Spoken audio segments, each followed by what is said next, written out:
Hello, my friends. This is The Art of Prepping. Thanks for joining me today. Let's talk about survival weapons. Maybe long arms, maybe you're looking for a sidearm, maybe you're looking for a more primitive system. The question really comes down to is what is it for? What is this system actually going to serve? And a lot of people get into collecting, buying survival tools. It may be because it looks cool or because someone recommended them, but they sometimes don't even ask the question of what role is it going to satisfy, what needs are going to be taken care of with this system. And so I look at like a survival weapon system, especially a long arm, as a means of self defense primarily. So self preservation to keep myself and family safe, and then a means of food procurement. If you're not able to feed yourself and family, then you won't be, a survivor. So I think that those two are really big: self defense and food procurement. So I need a system that can do both. And that pretty much rules out the single shot varieties of shotguns and rifles, the over and unders and side by sides, and even those rifles, excuse me, and brands that sell these shotguns that are made for so called, survival situations. And so I went ahead and skipped by those because they don't give me the capability of self-defense, at least at the level that I would feel comfortable. I think a semi-automatic for me is kind of what I need to do. And so I did look at pellet guns as another option. Air guns, they can give you some capability, obviously, for small game procurement, but definitely for self-defense, it's just totally not there unless you go to a much larger caliber pellet gun, and then you find yourself into um, a price range which is not really agreeable.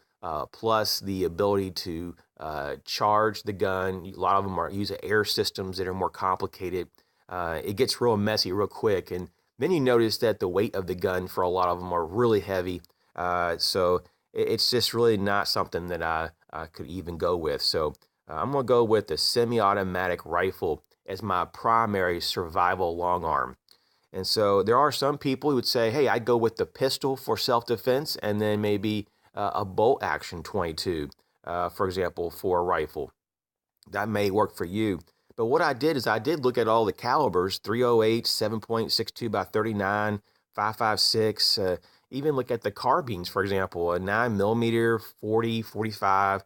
And I looked at 22 Magnum. I really like 22 Magnum a lot, but I really do feel like the 22 long rifle is for me the best option. So that is going to work. So I'm going to go with a semi-automatic 22 long rifle format. And I think for me, just because of my own experience with it, the Ruger 1022 is not only proven but a reliable platform for that cartridge. And so it's highly customizable, as we know. It's not very heavy. It's not very bulky, and the ammo is very inexpensive and lightweight and small in profile. You can be very mobile with the Ruger 1022. And if you're very proficient with your shot placement, you can take a wide range of game.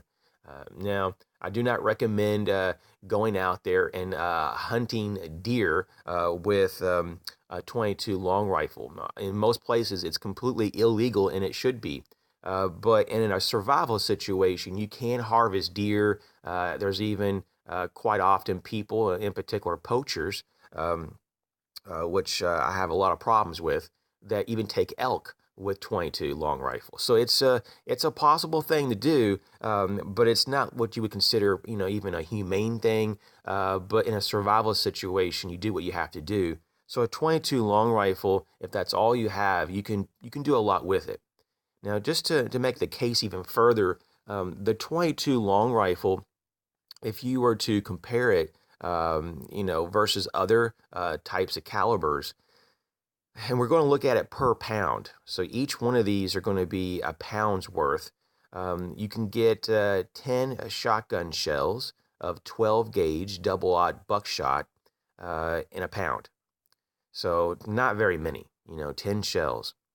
You can get 19 cartridges of 308. You can get 27 cartridges of 7.62 by 39 for £1. Still not a lot, but you can bump it up to 37 cartridges £1 with 5.56. If you're using 9mm, you get 38 cartridges for £1. But the big difference here, and this is what stands out so much, is that you get 133 cartridges of 22 long rifle in £1. So just in contrast, once more, 10 12-gauge shotgun shells or 133 22 long rifle cartridges. So there's a big disparity there. And so no wonder people pick, the smaller option, because it is capable if you know how to put the bullet on the target. So, shot placement and being familiar with your rifle is going to be a big thing here. Now, what particular Ruger 1022 would I recommend? Because I get a lot of questions about this. People know that I like the Ruger 1022. I like the 1022 Takedown, model number 11100. It has the stainless steel barrel, the all-weather black synthetic stock, the gold bead front sight, which I do believe is more durable than the fiber optic front sight that's available. I like the adjustable rear sight. It's only 37 inches overall, 4.6 pounds. And if the retail on the Takedown is too high, you can get the non-Takedown version. And typically the street price for that is around $230 typically. But if you get the Takedown, it does come with the carry case. And I would still mount a small scope, somewhere between a 4 and a 10 times scope on there, depends on your needs. So this particular Takedown model, plus 133 rounds of 22 long rifle, only equals out with the loadout of 5.6 pounds. 5.6 pounds, which is very doable. So it allows you to stay mobile. And so, there's a lot of different variations of the 22 long rifle in terms of the formats that it comes with. I mean, lots of different brands, so you don't have to stick with just Ruger. But I think the Ruger 1022, man, there's just a whole product line of variations for the 1022 that you can look at, and I'm pretty sure you can find at least something that's going to meet your needs. And they typically stay between around 4.5 to 5.5 pounds all throughout the whole list. So very good. Now, when it comes to like pellet rifles, once again, you're limited to just a really small game. So I don't think I would actually say that would be a great primary option at all. But maybe as a supplement, even an inexpensive pellet rifle, because they're so lightweight and the pellets are so light as well, could be something that you could bring along with you possibly. It could even be something that maybe you carry for just a period of time and then maybe you discard it after a while. Especially if you need to be even more mobile, you can just, chuck it. But for example, like my Daisy Powerline 880S has a rifled barrel.